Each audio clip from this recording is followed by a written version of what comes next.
إن الحمد لله نحمده ونستعينه ونستغفره ونعوذ بالله من شرور أنفسنا ومن سيئات أعمالنا من يهدي الله فلا مضل له ومن يضلله فلا هادي له أشهد أن لا إله إلا الله وحده لا شريك له وأشهد أن محمدا عبده ورسوله رب اشرح لي صدري ويسر لي أمري واحلل عقدة من لساني يفقه قولي اللهم أرنا الحق حقا وارزقنا اتباعه وأرنا الباطل باطلا وارزقنا اجتنابه اللهم أيدنا بروح القدس قرآن عجبا کے معجزات کے تذکرے سے آج کی آیات کا آغاز ہو رہا ہے۔ شروع کرنے سے پہلے ہم سب اپنے رب عظیم سے اس کی پناہ طلب کر لیتے ہیں۔ یہ پناہ وہ مضبوط قلعہ ہے جس میں آ کر مومن شیاطین کی شرارتوں اور فتنوں سے محفوظ ہو جاتے ہیں۔ اعوذ باللہ من الشیطان الرجیم، بسم اللہ الرحمن الرحیم۔ یا ایھا الناس قد جاءتکم موعظۃ من ربکم، اے لوگو بے شک تمہارے پاس تمہارے رب کی طرف سے عظیم نصیحت آئی ہے۔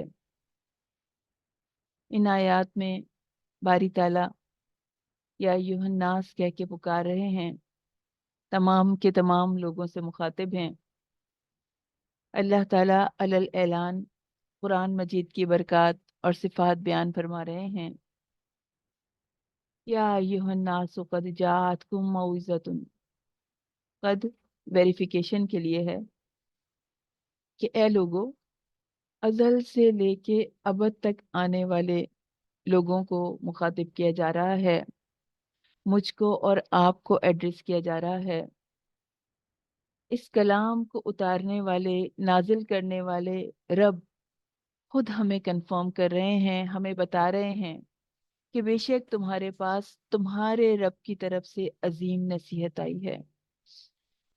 یعنی سب سے پہلے تو یہ سمجھ لو کہ اس کو بھیجنے والا کوئی غیر نہیں ہے، ربکم ہے، تمہارا اپنا رب ہے، تمہارا اپنا خالق ہے، تمہارا اپنا مالک ہے۔ دنیا کی کسی کتاب کو یہ درجہ اور مقام حاصل نہیں ہو سکتا جو قرآن کریم کو حاصل ہے۔ اللہ تعالیٰ اس کی 4 صفات بیان فرما رہے ہیں۔ پہلی یہ کہ یہ موعظۃ ہے۔ موعظۃ تنوین ہے، تنوین تعظیم کی وجہ سے ہے، اس لیے ترجمہ عظیم نصیحت کیا جائے گا۔ موعظہ اصل میں ایسی نصیحت کو کہتے ہیں جس سے دل نرم ہو جائے، میلٹ ہو جائے، پگھل جائے۔ یہ جو موعظہ ہے جب دل میں اترتی ہے، جب دل میں داخل ہوتی ہے تو دل کی دنیا بدل دیتی ہے، دل کو روشن کر دیتی ہے، انسان کے نظریات کو بدل دیتی ہے، اس کی پریارٹیز کو چینج کر دیتی ہے اور انسان کی اصلاح کر کے اس کو ایک مولڈ میں ڈھال دیتی ہے۔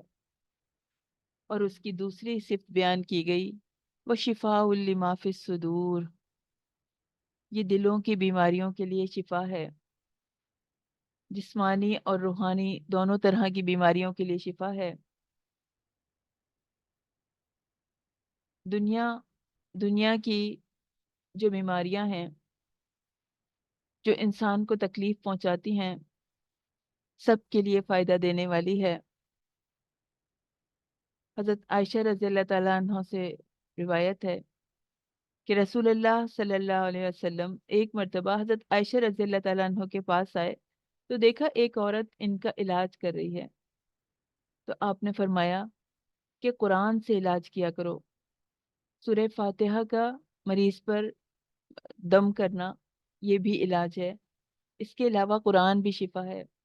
ابن قیم کہتے ہیں کہ دلوں اور جسموں کی بیماریوں میں سے کوئی بیماری ایسی نہیں جس کا علاج اور اس کے سبب کی طرف رہنمائی قرآن میں نہ کی گئی ہو۔ یہ الگ بات ہے کہ انسان اس کو سمجھ نہ سکے۔ تو ہر بیماری کا علاج ہے، ڈپریشن، احساس کمتری، احساس برتری، نفاق، حسد، ریا، بغض، برے اخلاق۔ لیکن ایک چیز سوچنے والی ہے کہ ایسا کیوں ہے کہ اس بہترین شفا کے ہوتے ہوئے بیماریاں اور امراض بدن مسلم میں کینسر کی طرح پھیلتے جا رہے ہیں۔ امت مسلمہ ایسی ہے جیسے مریض جاں بلب ہوتا ہے، اس جاں بلب مریض کی طرح سسک رہی ہے امت مسلمہ۔ اس کی وجہ جاننا ہمارے لیے بہت اہم ہے۔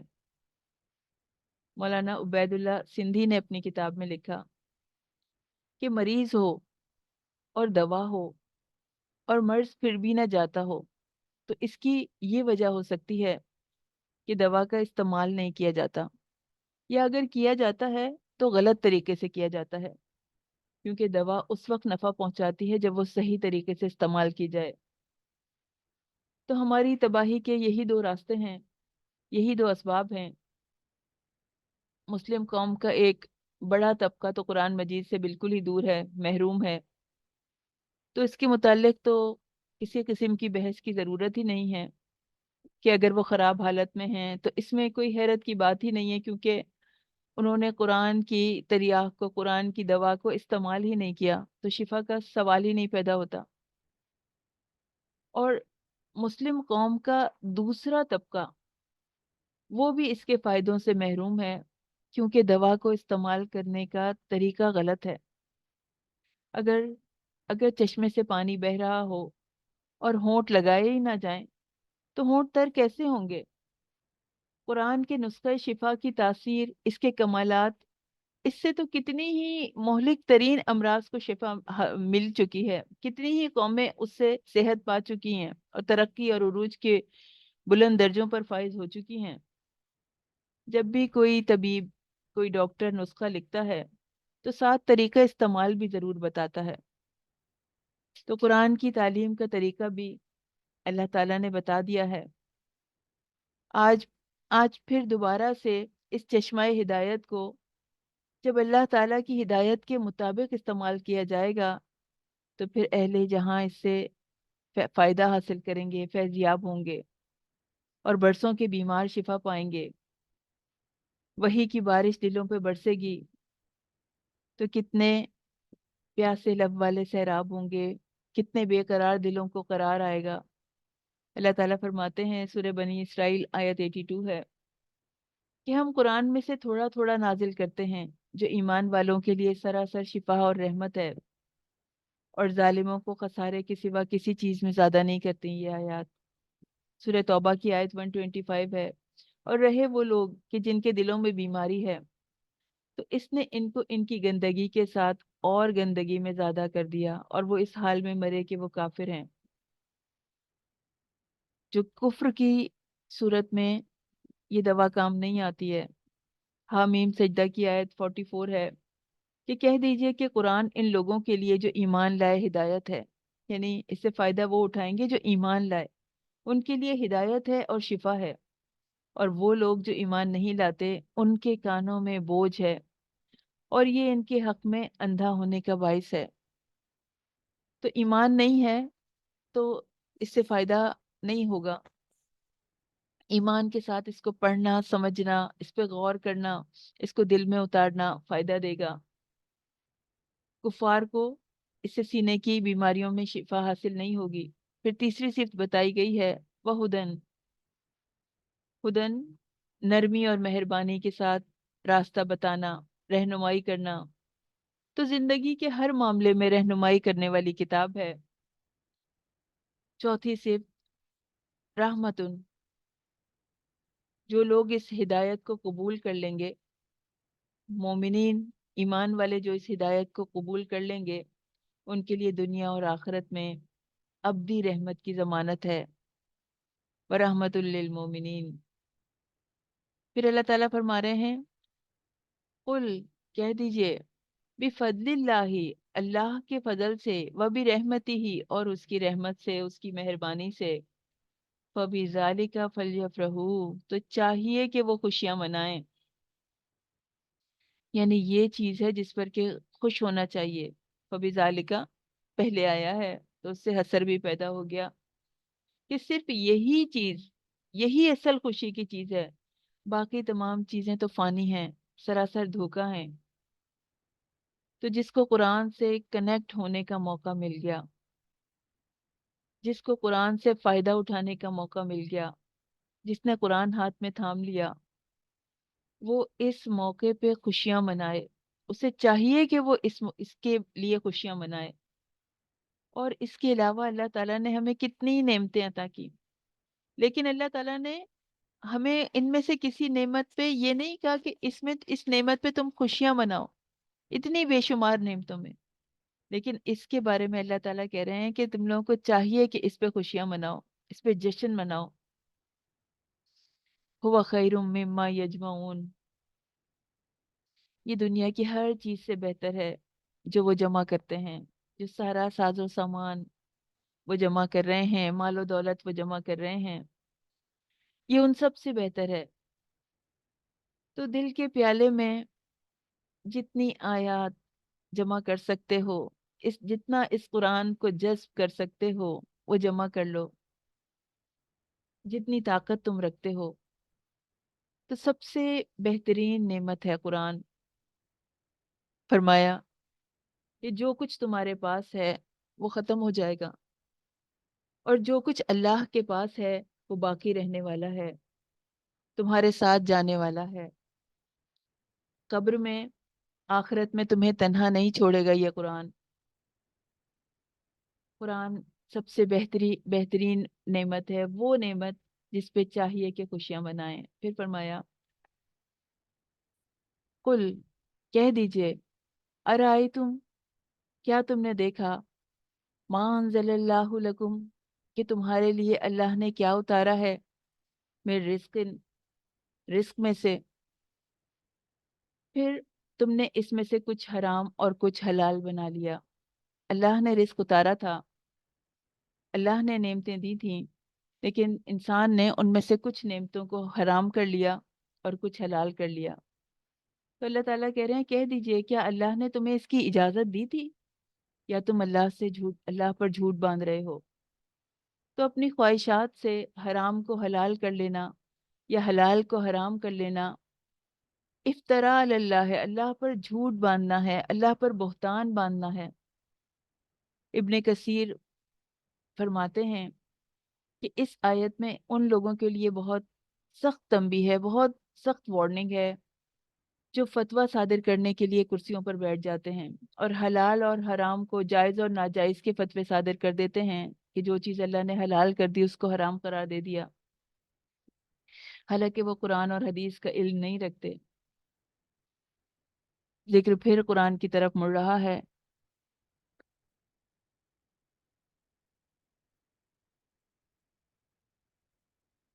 ذکر پھر قرآن کی طرف مڑ رہا ہے.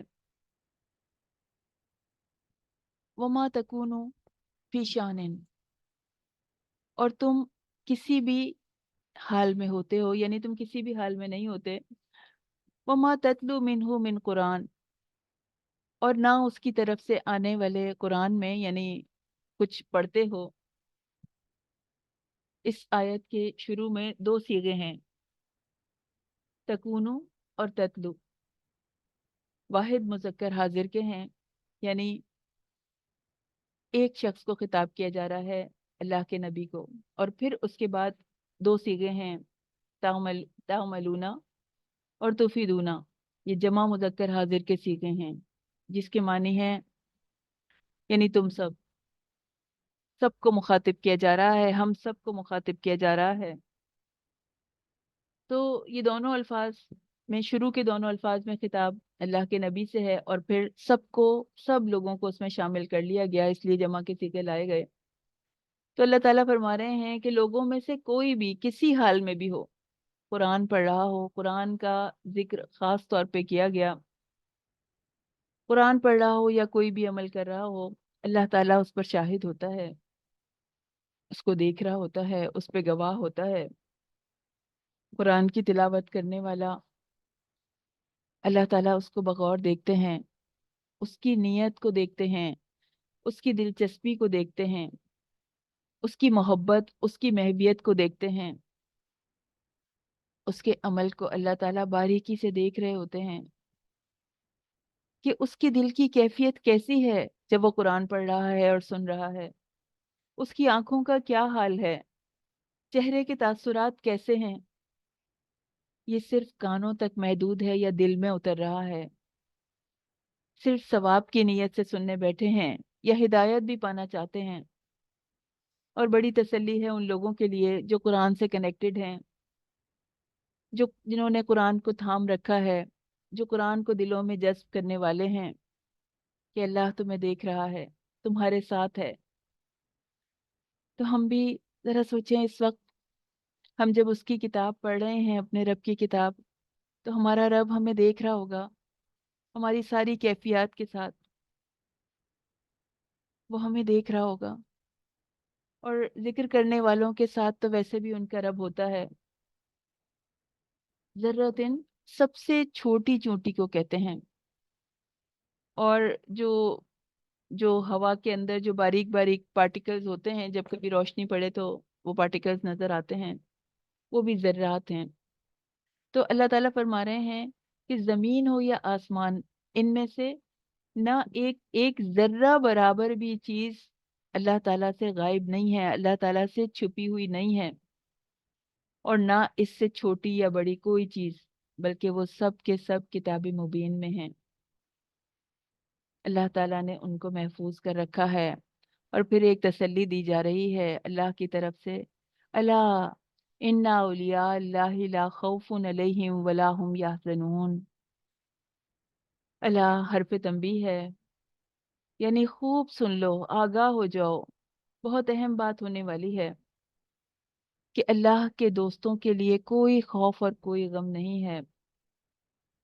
حافظ ابن حزم اندسی کہتے ہیں کہ میں نے اپنی زندگی کے تجربات کا نچوڑ بتا رہا ہوں کہ دنیا میں جو شخص بھی کوئی محنت کرتا ہے، اس کا مقصد خوشی کا حاصل کرنا ہوتا ہے یا خوف سے بچنا ہوتا ہے۔ تو اس آیت میں اللہ تعالیٰ نے خوشی کے حاصل کرنے اور خوف سے، غم سے بچنے کا طریقہ بیان کر دیا ہے۔ وہ ہے کہ انسان اللہ کو اپنا دوست بنا لے، تو وہ ہر غم سے محفوظ ہو جائے گا، ہر ڈر سے محفوظ ہو جائے گا۔ تو بتا دیا، سن لو، بے شک اللہ کے دوست، ان پر نہ کوئی خوف ہے، نہ وہ غمگین ہوں گے، یعنی نہ دنیا میں غمگین ہوں گے، نہ آخرت میں۔ یحزنون مضارع کا صیغہ ہے، حال کے لیے بھی ہے اور فیوچر کے لیے بھی ہے، دونوں صیغوں کو کور کرتا ہے۔ ولا یحزنک قولہم، اور آپ کو ان کی بات غمگین نہ کرے۔ ان العزت للہ جمیعا، بے شک عزت تو سب کی سب اللہ ہی کے لیے ہے۔ هو السمیع العلیم، اور وہ سب کچھ سننے والا ہے، سب کچھ جاننے والا ہے۔ تو اللہ اپنے نبی کو تسلی دے رہے ہیں، اور ہر اس شخص کو جو اللہ کا دوست ہے، کہ تم کو لوگوں کی باتوں سے تکلیف پہنچتی ہے مگر غمزدہ نہ ہو۔ جب انسان دین پہ عمل کرتا ہے، جب قرآن کو پریکٹس کرنے کی کوشش کرتا ہے، ایمان کو پریکٹس کرنے کی کوشش کرتا ہے، تو لوگوں کی طرف سے تکلیف پہنچتی ہے، لوگ ہرٹ کرتے ہیں، اللہ تعالیٰ تسلی دے رہا ہے، بد دل نہ ہو، مایوس نہیں ہو، کیونکہ عزت دینے والا تو تمہارا رب ہے، غلبہ دینے والا تو تمہارا رب ہے، اقتدار تو وہی دے گا، فتح تو اسی کے ہاتھ میں ہے۔ تو تم بے فکر ہو جاؤ، اس کے اوپر بھروسہ رکھو۔ پھر یہاں سے کچھ انبیاء کے قصے آ رہے ہیں، آیت 71 سے 73 تک حضرت نوح علیہ السلام کا قصہ ہے۔ وَاتْلُو وَاتْلُو عَلَيْهِمْ نَبَأَ نُوحٍ، نوح علیہ السلام کا واقعہ آ رہا ہے کہ انہوں نے اپنی قوم کے متکبر سرداروں کے مقابلے میں اللہ پر توکل کیا، اور اللہ کا پیغام سنانے کے لیے کوئی اجر طلب نہیں کیا ان سے، اور اللہ نے انہیں بچا لیا اور ان کے ماننے والوں کو کشتی میں بچا لیا اور مخالفین کو طوفان میں غرق کر دیا، عبرتناک انجام سے دوچار کیا۔ اور نوح علیہ السلام کے بعد جن پیغمبروں کے مبعوث ہونے کی طرف اشارہ فرمایا گیا ہے کہ اس کے بعد ہم نے کئی پیغمبر ان کی قوم کی طرف بھیجے مگر وہ ایمان نہ لائے، آیت 74 ہے۔ یعنی حضرت نوح کے بعد حضرت ہود علیہ السلام آئے، حضرت صالح علیہ السلام آئے، حضرت ابراہیم علیہ السلام آئے، حضرت لوط علیہ السلام، حضرت شعیب علیہ السلام، لیکن ان کی امتیں ایمان نہ لائیں۔ جب ان کے رسولوں نے دعوت دی تو وہ سرکشی اور تکبر کی وجہ سے ایمان نہیں لائیں۔ پھر تذکرہ آ رہا ہے موسیٰ علیہ السلام اور ہارون علیہ السلام کا، آیت 75 سے 93 تک۔ ثم بعثنا من بعدہم موسیٰ، اللہ تعالیٰ نے موسیٰ اور ہارون علیہ السلام کو فرعون اور اس کے سرداروں کے پاس بھیجا، تو انہوں نے، فرعون اور اس کے ساتھیوں نے، اس کے سرداروں نے ان آیات کو جھٹلا دیا۔ موسیٰ علیہ السلام نے معجزات دکھائے، انہوں نے اسے جادو قرار دے کر مقابلے کے لیے اس دور کے بڑے جادوگر بلا لیے، اور موسیٰ علیہ السلام نے بتایا کہ تمہارا جادو میرے معجزے کے مقابلے میں، اللہ کے دیے ہوئے اس معجزے کے مقابلے میں ناکام ہو کر رہے گا۔ اور اللہ نے فرعون اور اس کے لشکر کو غرق کر دیا۔ فرعون نے غرق ہوتے وقت کلمہ پڑھا تھا، ایمان لے آیا تھا فرعون غرق ہوتے وقت، جب وہ مرنے والا تھا، جب غرق ہو رہا تھا، لیکن اللہ نے رد کر دیا اس کے ایمان کو، کہ زندگی بھر اتنے گناہ کیے، اتنی اپنی پوری کی پوری قوم کو گمراہی کے راستے پہ لے کے چلا، اتنا فساد کیا، اب مرتے وقت ایمان لاتے ہو، اللہ تعالیٰ نے کہا۔ تو معلوم ہوا کہ حالت نزع کا ایمان قبول نہیں ہے۔ جب انسان کو موت کے فرشتے نظر آ جائیں تو پھر ایمان قبول نہیں ہے۔ اللہ تعالیٰ نے انسانوں کی عبرت کے لیے اس کے جسم کو باقی رکھا، اس کے جسم کو محفوظ کر دیا۔ اللہ تعالیٰ دکھاتے ہیں کہ اتنا بڑا فرعون، پوری دنیا کی بادشاہت اسے ملی، اتنا مال و دولت اسے ملا، اتنا متکبر بادشاہ کس طرح بے بسی سے، کس قدر ذلت کے ساتھ موت کا شکار ہوا۔ تو سب کچھ اللہ کے ہاتھ میں ہے۔ دنیا میں کسی کو کچھ بھی مل گیا ہے، وہ اس پہ کچھ بھی غرور نہ کرے، اللہ تعالیٰ کو اس سے چھینتے ہوئے کوئی دیر نہیں لگتی۔ پھر یونس علیہ السلام اور ان کی قوم کا تذکرہ ہے۔ فَلَوْلَا كَانَتْ قَرْيَةٌ آمَنَتْ فَنَفَعَهَا إِيمَانُهَا، اور کوئی ایسی بستی کیوں نہ ہوئی جو ایمان لاتی تو اس کا ایمان اس سے نفع دیتا، سوائے یونس علیہ السلام کی قوم کے، کہ جب وہ ایمان لائے تو ہم نے دنیا کی زندگی میں ان سے ذلت کا عذاب دور کر دیا، اور ہم نے انہیں ایک وقت تک فائدہ پہنچایا۔ یعنی صرف یونس علیہ السلام کی قوم ایسی تھی۔ سورہ یونس میں یہ واقعہ آتا ہے، یونس علیہ السلام کئی سال تک ان کو دعوت دیتے رہے۔ جب وہ ایمان نہیں لائے تو یونس علیہ السلام وہ جگہ چھوڑ کر چلے گئے اور ان پر عذاب کے لیے بد دعا کی، اور انہیں آگاہ کر دیا کہ اب تم پر عذاب آنے والا ہے۔ خود وہاں سے نکل گئے۔ قوم جانتی تھی کہ یونس علیہ السلام نے کبھی جھوٹ نہیں بولا، اور ان کے چلے جانے سے وہ لوگ اور ڈر گئے۔ تو عذاب آنے سے پہلے ہی پوری بستی نہایت عاجزی کے ساتھ، ان لوگوں نے، پوری بستی نے مل کر اجتماعی توبہ کی، کفر سے توبہ کی، اور یونس علیہ السلام پر ایمان بھی لے آئے۔ یہ ایمان بر وقت تھا، عذاب ابھی آیا نہیں تھا، عذاب دیکھنے سے پہلے تھا، اس لیے ان کے ایمان نے ان کو نفع پہنچایا، ان سے عذاب ہٹا دیا گیا۔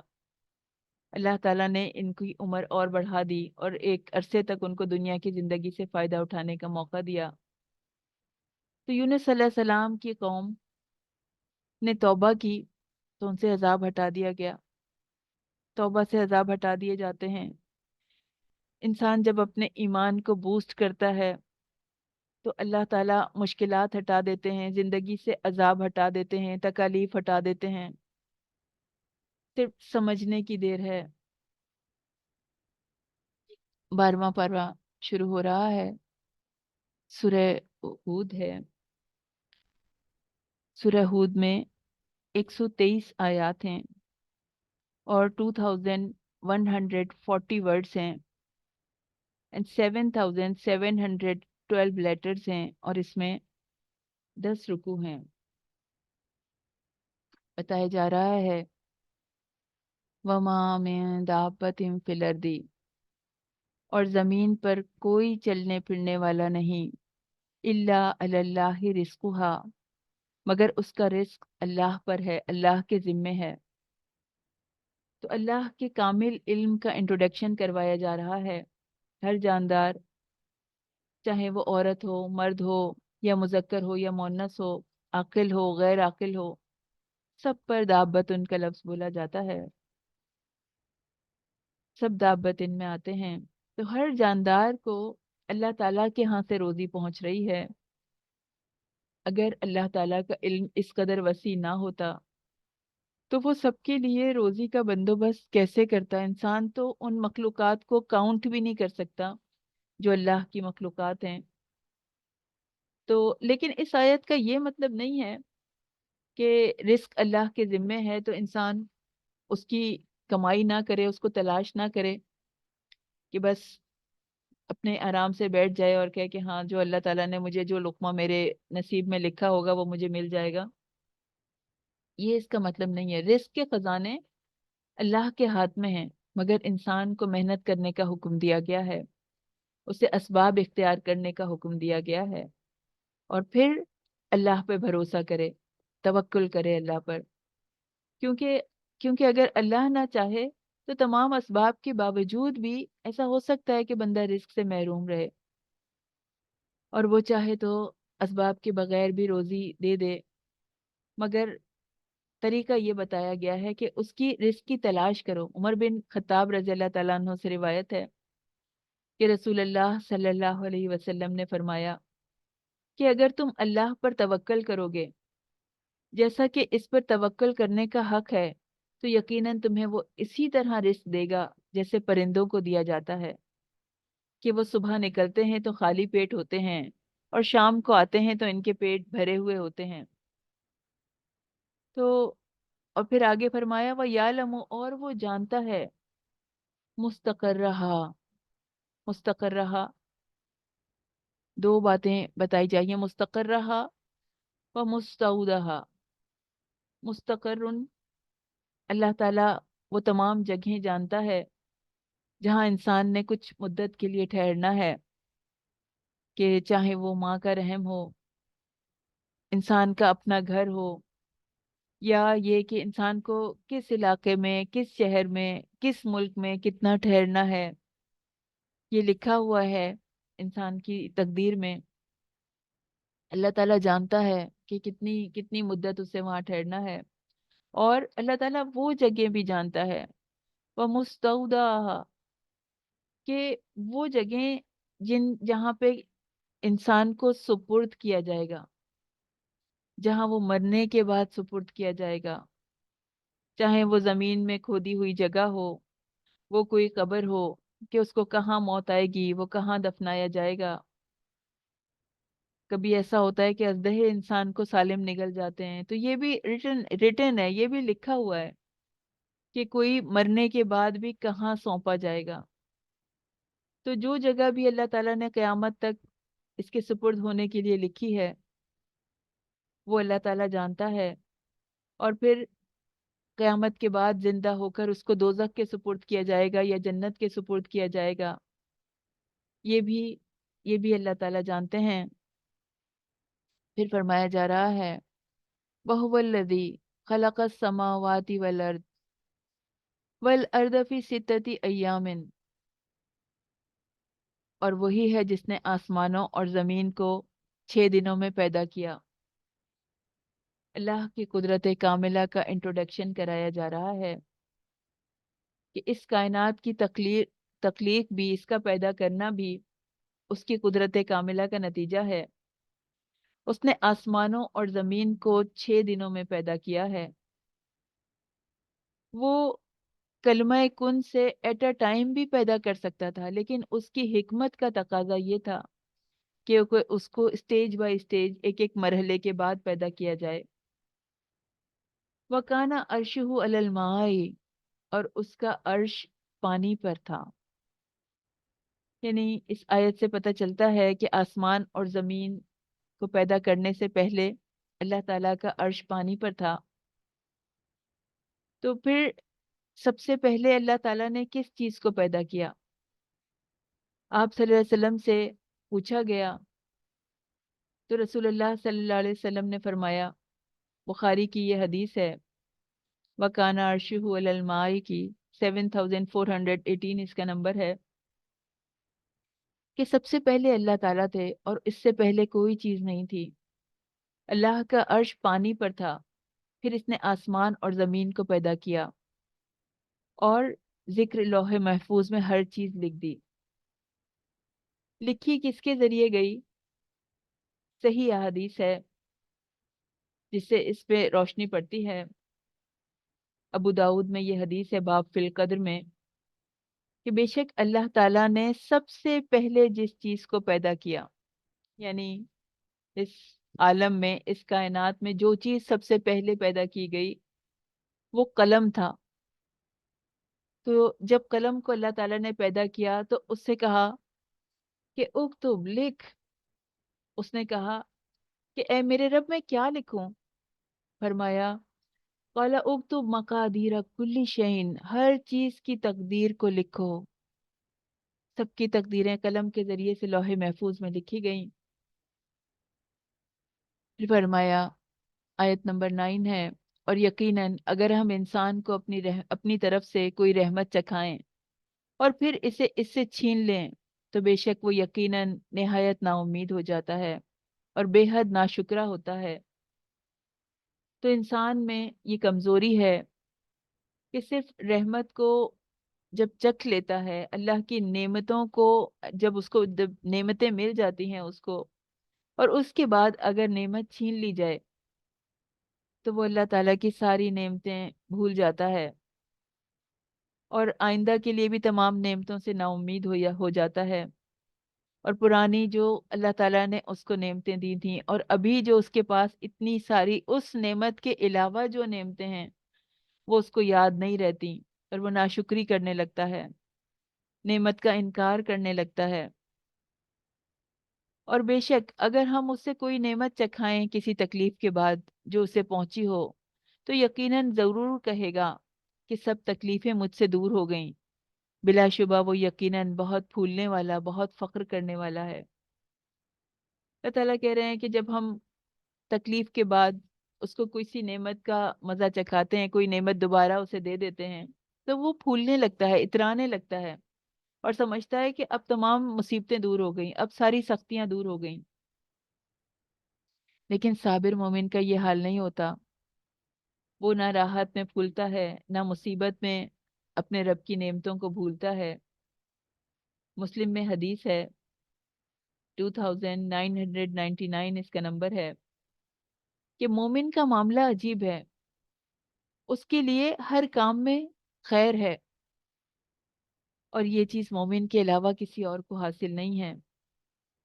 اگر مومن کو کوئی خوشی پہنچتی ہے تو وہ اس کا شکر ادا کرتا ہے، کوئی نعمت ملتی ہے تو وہ اس کا شکر ادا کرتا ہے، تو اس کے لیے خیر ہی خیر ہے۔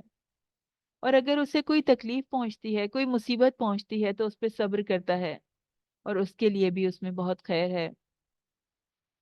سورہ ہود میں بھی نوح علیہ السلام کا واقعہ آ رہا ہے کافی تفصیل کے ساتھ، آیت 25 سے 48 تک یہ واقعہ ہے۔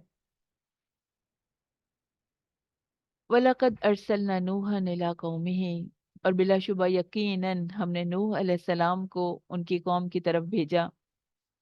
إِنِّي لَكُمْ نَذِيرٌ مُّبِينٌ، اور بے شک میں تمہارے لیے صاف صاف ڈرانے والا ہوں، یعنی حضرت نوح علیہ السلام نے کہا۔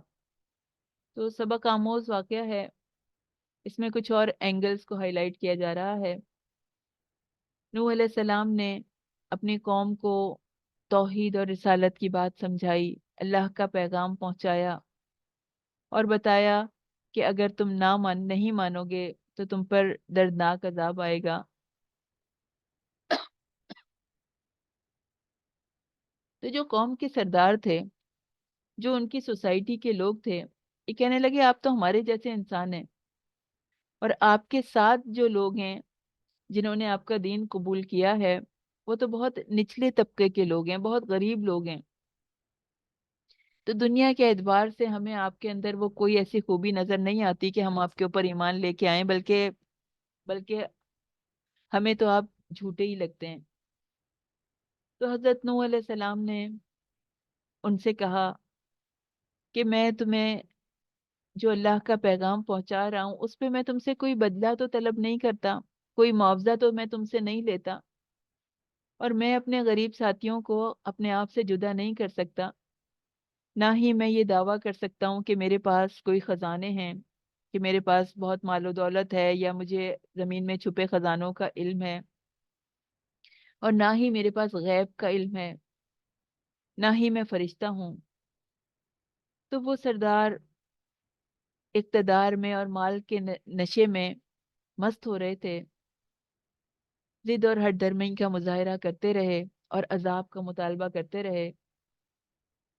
اللہ تعالیٰ نے نوح علیہ السلام کو بتا دیا کہ یہ عذاب مانگتے ہیں تو ان کے لیے عذاب آئے گا۔ چند مخلص ایمان والوں کے علاوہ باقی تمام قوم پہ عذاب آ کر رہے گا۔ ان سے کہا گیا کہ آپ کشتی بنانا شروع کر دیجئے اور ان لوگوں کی کسی قسم کی بھی سفارش نہ کیجیے گا۔ نوح علیہ السلام کشتی بناتے رہے اور قوم کے گمراہ لوگ ان کا مذاق اڑاتے رہے۔ اللہ تعالیٰ نے حکم دیا کہ ہر جانور کا ایک جوڑا اور تمام اہل ایمان کو کشتی میں سوار کر لو۔ پھر عذاب آ گیا، آسمان سے پانی برسنے لگا، زمین سے پانی ابلنے لگا، اور دیکھتے ہی دیکھتے نوح علیہ السلام کی کشتی سیلاب کے پانی میں تیرتی رہی، یہاں تک کہ پانی پہاڑ کے برابر ہو گیا۔ جو کشتی میں موجود تھے وہ بچ گئے، باقی سب کے سب غرق ہو گئے۔ نوح علیہ السلام کا نافرمان بیٹا بھی بچ نہیں سکا۔ ایمان سے محرومی کی وجہ سے باپ کی نبوت بھی اس کے کسی کام نہیں آ سکی۔ نوح علیہ السلام پیغمبر ہونے کے باوجود بھی اپنی اولاد کو نہیں بچا سکے، اپنے بیٹے کو نہیں بچا سکے، اور کوئی بھی نہیں بچا سکتا۔ جب پیغمبر نہیں بچا سکتا تو کسی اور انسان کی کیا اوقات ہے؟ کتنا ہی محبت کرتا ہو اپنی اولاد سے، اپنے خاندان والوں سے، اپنے پیارے رشتوں سے، کوئی نہیں بچا سکتا۔ اللہ تعالیٰ نے واضح کر دیا کہ تمہارا قوم کا رشتہ ہو، وطن کا رشتہ ہو، نسب کی بنیاد پر ایک دوسرے سے جو رشتہ داری ہو، لیکن دوسرے کی نجات کے لیے کچھ نہیں کر سکتے۔ نجات تو ایمان سے ہوگی، عمل صالح سے ہوگی۔ اور نبی کریم صلی اللہ علیہ وسلم نے حضرت نوح علیہ السلام کے واقعے کو بیان کیا۔ یہ اس بات کی دلیل ہے کہ وہ نبی برحق ہیں۔ اللہ تعالیٰ نے انہیں اس واقعے کی خبر دی ہے، اور بہتر انجام متقیوں ہی کے لیے ہے۔ پھر اس کے بعد حضرت ہود علیہ السلام کا واقعہ آتا ہے۔ آیت 50 سے آیت 66 تک یہ واقعہ قرآن میں موجود ہے، 12 پارے میں، سورہ ہود میں۔ سورہ ہود میں جو واقعہ آتا ہے یہ قوم عاد کا ہے۔ وَإِلَىٰ عَادٍ أَخَاهُمْ هُودًا، قوم عاد کی طرف ان کے بھائی ہود کو بھیجا گیا۔ عاد جو تھے یہ اس دور کی سپر پاور تھے۔ قوم عاد یہ قوم ڈیل ڈول کے لحاظ سے، جسمانی طاقت کے لحاظ سے بہت زیادہ تھی۔ ان کا دعویٰ تھا کہ دنیا میں ہم سے طاقتور کوئی نہیں ہے، جیسے آج بھی بڑی طاقتوں کا یہ دعویٰ ہوتا ہے، اس وقت ان کا بھی یہ دعویٰ تھا کہ اس وقت کی ٹیکنالوجی کے لحاظ سے یہ سپر پاور تھے۔ لیکن اللہ نے جس وقت تباہ کرنا ہوتا ہے تو سپر پاورز اس کے آگے کوئی حیثیت نہیں رکھتی۔ ہود علیہ السلام نے بھی اللہ کا پیغام انہیں پہنچایا. کہا یا قوم اعبدوا اللہ، اللہ کی عبادت کرو. ما لکم من الہ غیرہ، اللہ کے سوا تمہارا کوئی معبود نہیں ہے. اور یہ بھی بتایا کہ اگر تم توبہ کرو گے، تم استغفار کرو گے، تو اللہ تعالیٰ تمہیں معاشی اعتبار سے خود کفیل کر دے گا، بہت رزق عطا کرے گا تم کو، اور بارش برسا کر تمہارے کھیتوں کو سیراب کر دے گا، تمہیں طاقت دے گا، تمہیں قوت دے گا. لیکن قوم نے ایمان لانے کے بجائے ان کا مذاق اڑانا شروع کر دیا. کہنے لگے ہم تمہاری باتوں کو مان کر اپنے بتوں کو تو نہیں چھوڑ سکتے، اور ہمارے بتوں کی نے تمہارا دماغ خراب کر دیا. یعنی تم نے ان کو جو برا کہا ہے تو انہوں نے تمہیں ایسے عذاب میں مبتلا کر دیا ہے کہ تم اپنی سینسز کھو بیٹھے ہو. تو حضرت ہود علیہ السلام نے قوم کو اللہ کے حکم سے یہ بھی بتا دیا کہ اگر تم نہیں مانو گے تو اللہ تعالیٰ تم پر عذاب بھیجے گا، تمہیں ہلاک کر دے گا، اور کسی اور گروہ کو، کسی اور قوم کو اس سرزمین کا مالک بنا دے گا. اس کی زمین ہے، یہ دنیا اس نے بنائی ہے، اس نے زندگی دی ہے، تو اپنے رب کے آگے سر جھکا دو، ورنہ اللہ کسی اور قوم کو لے آئے گا اور تم اس کا کچھ نہیں بگاڑ سکو گے. پھر اللہ تعالیٰ فرماتے ہیں کہ یہ ہماری رحمت تھی کہ ہم نے حضرت ہود علیہ السلام اور ان پر ایمان لانے والوں کو عذاب سے بچا لیا، اور ان کی قوم کو تباہ و برباد کر دیا، ہلاک کر کے رکھ دیا. یہ ضدی تھے، یہ ضدی تھے، اناد پرست تھے. ان پر عذاب آیا اور دنیا اور آخرت میں لعنت کے مستحق قرار پائے اپنے کفر کی وجہ سے. اور اللہ تعالیٰ نے کہا حضرت ہود کی قوم عاد اللہ کی رحمت سے دور قرار دے دی گئی. پھر حضرت صالح علیہ السلام کا واقعہ آتا ہے آیت 61 سے 68 تک. تو حضرت صالح علیہ السلام کی قوم سمود تھی.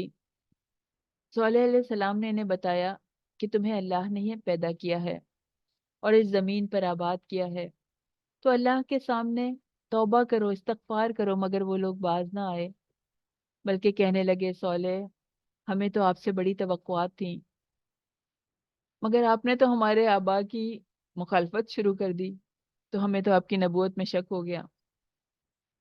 تو ہم آپ کی نبوت کا اقرار تب کریں گے جب آپ سامنے والی پہاڑی سے اونٹنی نکالیں جو کہ بچہ بھی پیدا کرے.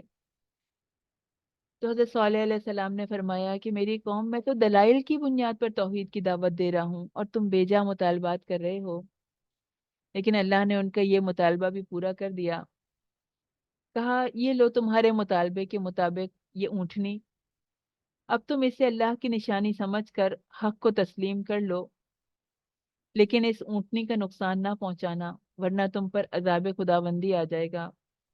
ان لوگوں نے اونٹنی کی کونچیں کاٹ دیں، اسے مار ڈالا، جس پر انہیں 3 دن کی مہلت دی گئی کہ اب 3 دن میں تم پر عذاب آنے والا ہے. اور پھر ذلت امیز عذاب ان پر آیا. جبرائیل علیہ السلام نے زوردار چیخ ماری جس کی دہشت سے ان کے کلیجے پھٹ گئے. وہ اوندھے منہ گر کر ایسے ختم ہوئے کہ ان کا نام و نشان بھی نہیں بچا. جب ہمارا عذاب آیا تو ہم نے حضرت صالح علیہ السلام کو اور ان کے ساتھیوں کو اپنی رحمت کے ساتھ اس دن کی رسوائی سے بچا لیا. پھر واقعات آ رہے ہیں کچھ حضرت ابراہیم علیہ السلام کی قوم کے، اور حضرت ابراہیم علیہ السلام کے واقعات آ رہے ہیں کہ جب کہ فرشتے ان کے پاس خوشخبری لے کر آئے تھے. آیت 69 سے یہ واقعہ شروع ہوتا ہے. وَلَقَدْ جَاءَتْ رُسُلُنَا، اور بلا شبہ یقیناً ہمارے بھیجے ہوئے ابراہیم علیہ السلام کے پاس آئے، بالبشرا خوشخبری لے کر. تو رسولنا ہمارے بھیجے ہوئے سے مراد فرشتے ہیں جو کہ اللہ تعالیٰ نے انسانی شکل میں جن کو بھیجا. ابراہیم علیہ السلام کے پاس ان کے بیٹے اور پوتے اسحاق علیہ السلام اور یعقوب علیہ السلام کی خوشخبری لے کر آئے تھے. قولوا سلامن، انہوں نے سلام کیا. اب یہ جو پہلا سلامن ہے یہ منصوب ہے، یعنی گرامر کے حساب سے جو انہوں نے حضرت ابراہیم علیہ السلام نے انہیں جواب دیا وہ مرفوع ہے، یعنی ان کا جواب ان یعنی پہلے سلام سے بہتر ہے۔ تو انہوں نے حضرت ابراہیم علیہ السلام نے اللہ تعالیٰ کے حکم پر عمل کرتے ہوئے بہتر طریقے سے جواب دیا۔ ہمیں بھی یہی حکم ہے نا کہ بہتر طریقے سے سلام کا جواب دو، جیسا سلام کیا گیا اس سے زیادہ بہتر دینے کی کوشش کرو۔ کوئی کہے السلام علیکم تو آپ کہیے السلام علیکم ورحمۃ اللہ وبرکاتہ، تو یہ زیادہ بہتر جواب ہے۔ پھر معلوم ہوا کہ فرشتوں نے اللہ تعالیٰ کے اس حکم پر عمل کیا کہ جب کوئی گھر میں داخل ہوتا ہے، وہ حضرت ابراہیم علیہ السلام کے گھر میں داخل ہوئے تو انہوں نے سب سے پہلے سلام کیا، یعنی جب بھی کوئی کسی جگہ داخل ہوتا ہے تو وہ آئے گا، جب انٹر ہوگا تو تب وہ سلام کرے گا۔ یہ اسلام کا طریقہ ہے۔ ابن عمر رضی اللہ تعالیٰ عنہ نے بیان کیا کہ رسول اللہ صلی اللہ علیہ وسلم نے بیان کیا کہ سلام سوال سے پہلے ہے۔ جب جب انسان انٹر ہوتا ہے تو سب سے پہلے کوئی اور کوشچن نہیں کرے گا، کوئی اور سوال کر کے اور پھر سلام نہیں کرے گا، سب سے پہلے سلام کرے گا۔ اور یہ بھی کہا کہ جو تم میں سلام سے پہلے سوال کرے تو اسے جواب مت دو، یعنی اپنے بچوں کی تربیت کے لیے بھی، اپنے خاندان والوں کی تربیت کے لیے بھی سمجھایا جا رہا ہے کہ ان کو سلام کرنا سکھاؤ، کہ سب سے پہلے جو کلام ہوگا وہ سلام ہوگا، اور اگر کوئی سلام سے پہلے بات بھی کرے تو اسے جواب نہیں دو۔ تو اور ایک اور یہ بات بھی ہمیں پتہ چلی کہ ابراہیم علیہ السلام تو کتنے بڑے پیغمبر تھے، لیکن وہ بھی فرشتوں کو پہچان نہیں سکے۔ وہ جو مہمان آئے ہیں تو وہ ان کو پہچان نہیں سکے کہ یہ فرشتے ہیں، ورنہ وہ ان کے لیے کھانے کا اہتمام نہیں کرتے، کیونکہ فرشتے تو کھاتے نہیں ہیں، پیتے نہیں ہیں۔ تو یہ بھی پتہ چلا کہ علم غیب صرف اللہ تعالیٰ کے پاس ہے، پیغمبروں کو علم غیب پیغمبروں کے پاس نہیں ہے، وہ علم غیب نہیں رکھتے۔ تو پھر کوئی اور کیسے رکھ سکتا ہے؟ جب پیغمبروں کے پاس علم غیب نہیں ہے تو کسی اور کی کیا اوقات ہے؟ تو جو کسی کے بارے میں جو بھی اصلی حالات ہیں اللہ کے سوا کوئی نہیں جانتا۔ پھر ایک اور بات کیا پتہ چل رہی ہے، ایک آیت ہے اور بے شمار اسباق ہیں۔ تیسری بات یہ پتہ چل رہی ہے کہ ابراہیم علیہ السلام بے حد مہمان نواز تھے، اور ہمارے نبی بھی بہت مہمان نواز تھے، اور بہت سارے اس کے واقعات ہیں۔ ایک صحابی کا بھی واقعہ آتا ہے کہ وہ صحابی خود بھوکے رہے اور مہمان کو کھانا کھلایا، بخاری میں یہ واقعہ آتا ہے۔ تو مہمان نوازی اللہ تعالیٰ کو بہت پسند ہے۔ پھر اب جب وہ آئے، جو فرشتے ان کے پاس آئے، تو انہوں نے ان کے لیے فوراً ہی دیر نہیں کی اور ایک بھنا ہوا بچڑا لے کر آ گئے۔ تو اس سے یہ بھی بات پتہ چلی کہ مہمان نوازی میں دیر نہیں کرنی چاہیے، کہ پہلے انسان سوچتا رہے کہ پتہ نہیں اب میں لے کے آؤں اور یہ کچھ کھائیں گے یا نہیں کھائیں گے، اور پھر اگر میں جو چیز لاؤں گی تو وہ ضائع ہو جائے گی۔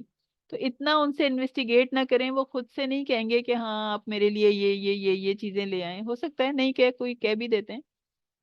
تو اتنا پوچھے نہیں، جو بھی حاضر ہے، جو بھی اس وقت کے حساب سے مناسب ہے تو وہ ان کو پیش کر دیا جائے۔ مہمان کی خواہش ہوگی تو کھا لے گا، ورنہ کوئی مسئلہ نہیں۔ ہم یعنی خود تو انسان نے ایک مہمان نوازی میں حصہ ڈال دیا۔ تو حضرت ابراہیم علیہ السلام چپکے سے گئے اور کھانا لے کر آ گئے۔ پھر یہ بھی بات پتہ چلی کہ ابراہیم علیہ السلام پر اللہ کا بہت فضل تھا۔ وہ بھنا ہوا بچڑا تھوڑی ہی دیر میں لے کر آ گئے۔ یہ ہر شخص کے بس کی بات تو نہیں ہے، یعنی بچڑے کو ذبح کرنا کتنا، یعنی اتنا جلدی کا کام تو نہیں ہے کہ وہ ذبح بھی ہوا، وہ اس کو بھون بھی لیا اور جو ہے وہ اس کو لا کے پیش بھی کر دیا۔ تو کیسی کوئک سروس ہے، کام کو جلدی کرنا، دنیا کے کام کو جلد سے جلد نپٹانا۔ ایمان والے ایسے نہیں ہوتے، وہ ایسا نہیں ہوتا کہ صرف نیکیوں میں جلدی کرنے والے نہیں ہوتے، بلکہ دنیا کے کام بھی پلک جھپکتے کرتے ہیں، تیزی کے ساتھ کرتے ہیں، خلوص کے ساتھ اللہ کی رضا کے لیے کرتے ہیں۔ کام کو دیکھ کر گھنٹوں سر پکڑے بیٹھے نہیں رہتے کہ ابھی یہ کیسے ختم ہوگا، ابھی یہ شروع ہوا ہے تو اب اس کو کیسے کریں گے، اس کو دیکھ دیکھ کر ہی پریشان ہوتے رہو۔ پھر ان کے کوئی خاندان والے نہیں آئے تھے، یعنی کوئی ایسے جاننے والے نہیں آئے تھے جو انہوں نے اتنا اہتمام کیا۔ ایمان والوں کا ایسا طریقہ نہیں ہوتا، وہ مہمانوں کو دیکھ کر پیر نہیں پٹکتے کہ انہوں نے تو آنے سے پہلے فون بھی نہیں کیا، انہوں نے ہمیں بتایا، اب میں کیا کروں، اور اس وقت کس چیز کا انتظام ہوگا۔ تو انسان کو تھوڑی قربانی دینی پڑتی ہے، اور جو بھی کرے گا وہ اللہ کے لیے کرے گا۔ مومن عورتیں مشقت سے نہیں گھبراتی۔ اللہ کے رسول نے بتایا ہے کہ بہترین نیکی، افضل نیکی ہے کھانا کھلانا اور سلام کرنا۔ تو جلدی سے انسان کھانے کا اہتمام کر دے۔ پھر یہ بھی بتایا جا رہا ہے کہ گائے کے گوشت کو بطور انعام ذکر کیا گیا ہے، تو قربانی میں بھی اس کا ذبح کرنا اور مختلف موقعوں پر اس کا ذبح کرنا قرآن اور صحیح احادیث سے ثابت ہے۔ تو انہیں کھانے کی دعوت دی، مگر انہوں نے کھانے کی طرف کسی رغبت کا مظاہرہ نہیں کیا، تو ابراہیم علیہ السلام ڈر گئے، سمجھے کہ یہ کہیں کوئی دشمن لوگ تو نہیں ہیں جو اس وجہ سے یہ کھانا نہیں کھا رہے ہیں، کیونکہ اس وقت دشمنوں کے گھر کا کھانا نہیں کھایا جاتا تھا، کہ جس کا نمک کھا لیا تو پھر اسے دشمنی نہیں ہو سکتی تھی۔ تو ابراہیم علیہ السلام ڈر گئے۔ تو جب وہ ڈر گئے تو فرشتوں نے انہیں بتایا کہ اصل میں ہم فرشتے ہیں، اس لیے ہم کھانا نہیں کھا رہے، ہم تو قوم لوط کے لیے عذاب کے احکام لے کے آئے ہیں، اور راستے میں ہم آپ کو اولاد کی خوشخبری دینے کے لیے آئے ہیں۔ تو اللہ تعالیٰ آپ کو اسحاق نامی بیٹا عطا فرمائیں گے اور یعقوب نامی پوتا عطا فرمائیں گے علیہ السلام۔ ان کی بیوی یہ گفتگو سن رہی تھی، تو انہوں نے کہا کہ میں تو بانجھ ہوں، میرا شوہر بوڑھا ہے، عمر کا آخری حصہ ہے، تو ہمارے یہاں اولاد کیسے ہو سکتی ہے؟ فرشتوں نے کہا اس میں تعجب اور حیرانی کی کون سی بات ہے؟ اللہ تعالیٰ آپ کے گھرانے پر اپنی رحمتیں اور برکتیں اتارنا چاہتے ہیں۔ ابراہیم علیہ السلام بڑے ہی نرم دل تھے، اور جب انہیں حضرت لوط علیہ السلام کی قوم پر آنے والے عذاب کا پتہ چلا تو وہ ان کی سفارش کرنے لگے، لیکن انہیں بتا دیا گیا کہ ان کی ہلاکت کا فیصلہ ہو چکا ہے، آپ انٹرفیئر نہیں کریں، آپ مداخلت نہیں کریں، اللہ تعالیٰ جو فیصلے کر لیتا ہے تو پھر کوئی نبی بھی اس میں انٹرفیئر نہیں کر سکتا۔ پھر حضرت لوط علیہ السلام کا واقعہ آتا ہے، آیت 77 سے 83 تک یہ واقعہ ہے۔ اور جب ہمارے بھیجے ہوئے لوط علیہ السلام کے پاس آئے، وہ ان کی وجہ سے مغموم ہو گئے، غمزدہ ہو گئے، ان کا دل تنگ ہوا، اور اس نے کہا کہ یہ سخت دن ہے۔ یعنی فرشتے خوبصورت لڑکوں کے روپ میں ان کے پاس پہنچے، لوط علیہ السلام سے لوط علیہ السلام کے پاس ان کی قوم جمع ہو گئی، اور ان سے مطالبہ کرنے لگی کہ اپنے مہمانوں کو ہمارے حوالے کر دیں۔ حضرت لوط علیہ السلام نے انہیں سمجھایا کہ مجھے میرے مہمانوں کے سامنے رسوا نہیں کرو، مگر وہ اپنے بیجا مطالبے پہ، اپنی ضد پہ قائم رہے۔ اور حضرت لوط کو بھی یہ نہیں پتا تھا کہ یہ فرشتے آئے ہیں خوبصورت لڑکوں کی شکل میں، وہ جبھی تو وہ پریشان ہو رہے تھے۔ تو ان کے فرشتوں نے ان سے کہا کہ اے لوط علیہ السلام، آپ پریشان نہیں ہوں، ہم انسان نہیں ہیں، ہم فرشتے ہیں، اور ہم عذاب کا حکم لے کر آئے ہیں، اس لیے یہ لوگ ہمارا کچھ نہیں بگاڑ سکتے، انہیں صرف ایک رات کی مہلت ہے، یعنی آپ کو ان کو اس عذاب کے آنے میں ایک رات کی دیر ہے، آپ فوراً یہاں سے نکلنے کا بندوبست کریں، یہاں سے چلے جائیں، اور آپ کی بیوی چونکہ اس مجرم قوم کے ساتھ شریک ہے، اس کی ہمدردیاں ان کے ساتھ ہیں، تو وہ بھی نہیں بچ سکے گی۔ تو جب ہمارا عذاب آیا تو اس قوم کو الٹ پلٹ کر رکھ دیا گیا، ان پر نشان زدہ پتھروں کی بارش برسائی گئی، اور اس کے بعد آیت 84 سے 95 تک حضرت شعیب علیہ السلام کا قصہ آتا ہے۔ ان کی قوم مدین تھی، حضرت شعیب علیہ السلام نے انہیں دعوت دی، انہوں نے نہیں مانی، اور پھر ان کو ہلاک کر دیا گیا۔ اس کے بعد موسیٰ علیہ السلام اور فرعون کے واقعے کا مختصر سا تذکرہ آتا ہے۔ یہ سارے واقعات کیوں بتائے جا رہے ہیں؟ ان ساری قوموں کے جو ہلاک کر دی گئیں، کہ ان تک پیغام پہنچایا گیا تھا، ان کو دین کی دعوت ملی تھی کہ اللہ کی عبادت کرو، اللہ کی طرف پلٹ آؤ، اور یہ قرآن ہمیں بھی دعوت دے رہا ہے، بار بار دوہرا دوہرا کے دے رہا ہے کہ جو اپنے رب کے دامن میں آ گیا، جس نے پناہ طلب کر لی، جو اللہ کا بندہ بن گیا، عبد بن گیا، جس نے اللہ سے رجوع کر لیا اور اپنے اعمال پر، اپنے گناہوں پر توبہ کر لی، تو وہ بچ جائے گا، ورنہ ہلاک کر دیا جائے گا، ختم کر دیا جائے گا۔ اب کچھ نماز کی طرف رخ مڑ رہا ہے۔ واقم الصلاۃ، اور نماز قائم کرو۔ نماز مومن کی معراج ہے۔ 5 نمازوں کا تذکرہ کیا جا رہا ہے۔ گناہوں سے نجات کی بہت اہم ٹپ بتائی جا رہی ہے۔ واقم الصلاۃ، نماز کو اس کے اوقات پر سنت کے مطابق پورے ارکان کے ساتھ، پورے خشوع و خضوع کے ساتھ، اخلاص کے ساتھ ادا کرو۔ فرض نماز مراد ہے۔ طرفی النہار، دن کے 2 کنارے میں نماز قائم کرو۔ طلوع فجر سے غروب آفتاب تک نہار ہوتا ہے، دن ہوتا ہے۔ اس میں 3 نمازیں آ جاتی ہیں، اور زوال سے پہلے والے کنارے میں فجر، اور زوال کے بعد والے میں ظہر اور عصر، تو ٹوٹل 3 نمازیں ہو گئیں۔ اور زلفن زلفن زلفتن کی جمع ہے، اس سے مراد دن کے آخری حصے میں، آخری حصے کے قریب کے اوقات ہیں، یعنی مغرب اور عشاء کی نماز مراد ہے۔ تو اس طرح 5 نمازیں اس میں آ گئیں، اور پھر اللہ تعالیٰ کی ایک سنت بتائی جا رہی ہے، اللہ کا ایک طریقہ بتایا جا رہا ہے، ان الحسنات یذہبن السیئات، کہ نیکیاں گناہوں کو لے جاتی ہیں، دور کر دیتی ہیں، نیکی گناہوں کو مٹا دیتی ہے۔ رسول اللہ صلی اللہ علیہ وسلم نے فرمایا، مسند احمد اور ترمذی کی حدیث ہے یہ، کہ برائی کے ساتھ نیکی کرو تو یہ برائی کو مٹا دے گی، یعنی برائی ہو جائے، گناہ ہو جائے، تو اس کے بعد نیکی کرو تو وہ گناہ کو مٹا دے گی۔ نماز بھی ایک ایسی نیکی ہے جس سے گناہ معاف کر دیے جاتے ہیں۔ پھر اس کے بعد جنت اور جہنم کا تذکرہ آیا، اور اللہ تعالیٰ، اللہ کے بارے میں بتایا جا رہا ہے، وَلِلَّهِ غَيْبُ السَّمَاوَاتِ وَالْأَرْضِ، اور اللہ ہی کے پاس آسمانوں اور زمین کا غیب ہے، یعنی اللہ اس کے غیب کا علم رکھتا ہے۔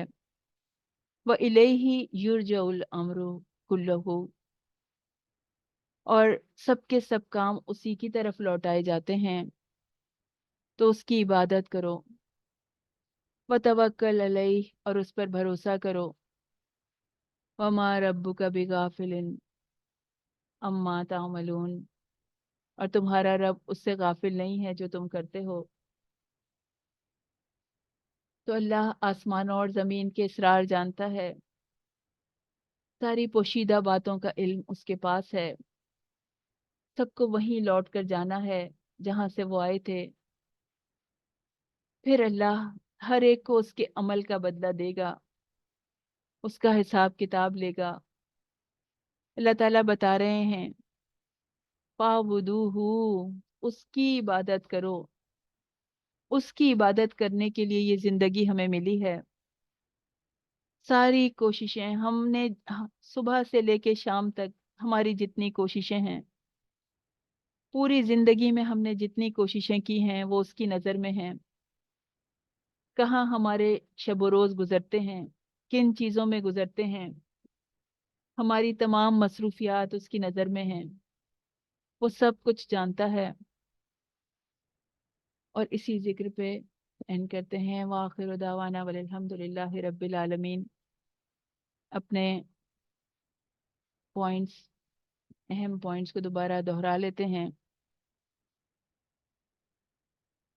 سب سے شروع میں قرآن کا تذکرہ آیا تھا کہ قرآن سب سے بہترین نعمت ہے، تو چاہیے کہ وہ اس پر خوشیاں منائیں۔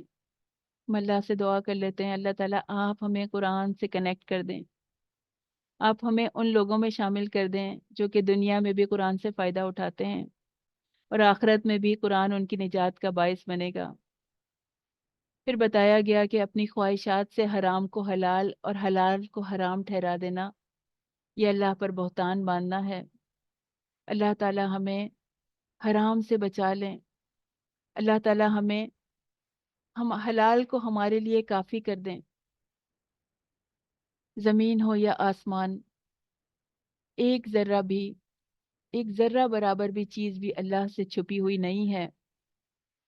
اللہ تعالیٰ ہر کیفیت کو دیکھنے والے ہیں۔ قرآن کی تلاوت کرنے والا، اس کی تلاوت کرنے والے کی ساری کیفیات کو اللہ تعالیٰ دیکھ رہے ہیں۔ اللہ تعالیٰ ہمیں وہ طریقہ سمجھا دے جو ہمارے رب کو پسند ہے، ہم بہترین طریقے سے قرآن کی تلاوت کرنے والے ہوں، اس کو سننے والے ہوں، اس کے پیچھے پیچھے چلنے والے ہوں۔ اور بتایا گیا کہ عزت، غلبہ، اقتدار، فتح سب کے سب اللہ کے ہاتھ میں ہیں۔ تو اللہ تعالیٰ آپ مسلمانوں کو عزت عطا فرمائیے، ہم سب کو عزت عطا فرمائیے، مسلمانوں کو غلبہ عطا فرمائیے۔ جو مومن پس رہے ہیں، جن پر ظلم کیا جا رہا ہے، اللہ ان کو ظلم سے نجات دے دیجئے، ان کو فتح عطا فرمائیے۔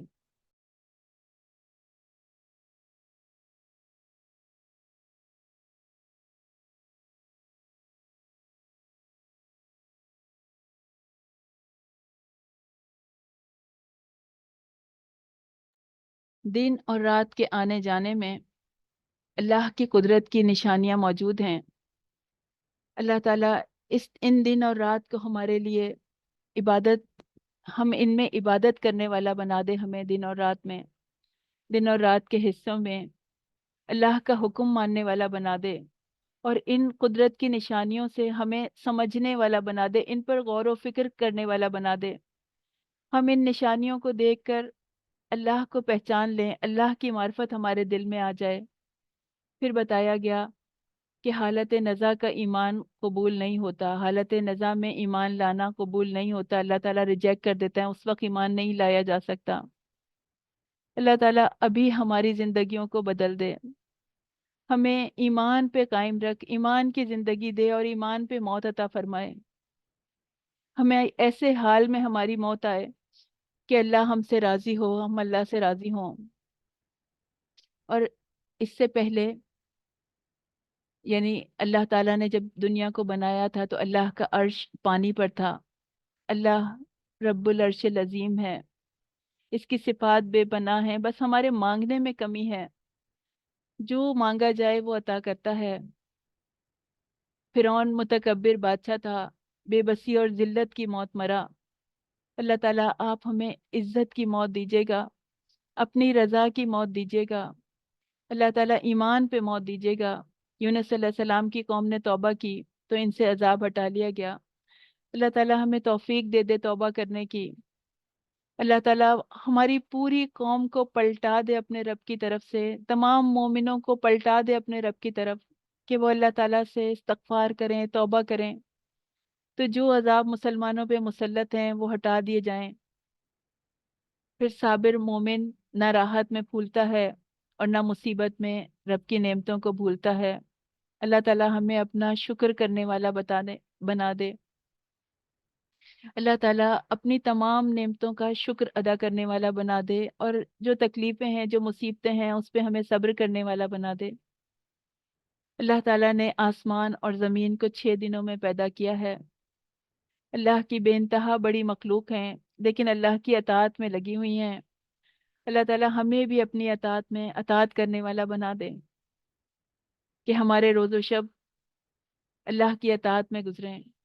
اللہ تعالیٰ نے سب سے پہلے قلم کو پیدا کیا ہے۔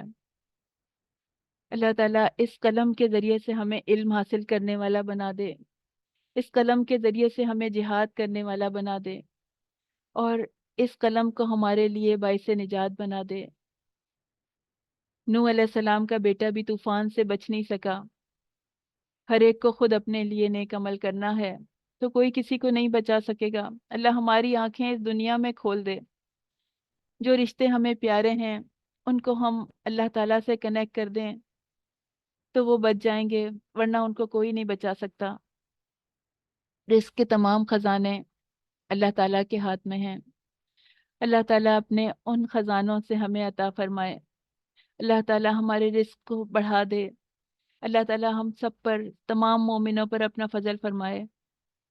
اللہ تعالیٰ جانتا ہے کہ انسان نے کچھ مدت کس شہر میں اور کس ملک میں ٹھہرنا ہے، تو سب کا سب پتہ ہے۔ ہم جس جگہ بھی ہوں، دنیا کے جس حصے میں بھی ہوں، اس کی عبادت کرنے والے ہوں، اس کی بندگی کرنے والے ہوں، اور اللہ جانتا ہے کہ جن کے سپرد انسان نے مرنے کے بعد ہونا ہے، قبر کا حال اللہ تعالیٰ جانتا ہے، جانتا ہے کہ کسی شخص نے جنت میں جانا ہے یا دوزخ میں جانا ہے۔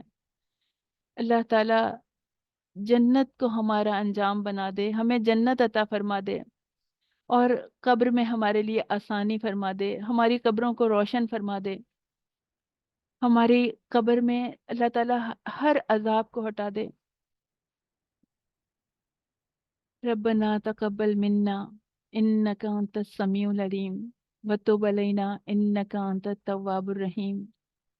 السلام علیکم ورحمۃ اللہ وبرکاتہ۔